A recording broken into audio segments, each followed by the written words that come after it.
In this video, we'll show you how to copy comments on Instagram step by step using your phone. If this tutorial helps you, please consider liking the video and subscribing to the channel for more easy social media tips.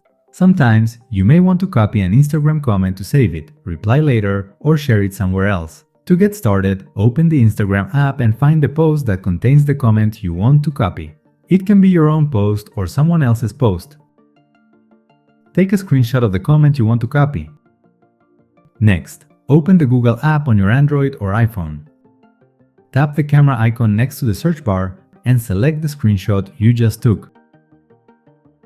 Now tap on the image and choose Select Text. Highlight the comment text you want to copy and tap Copy. That's it.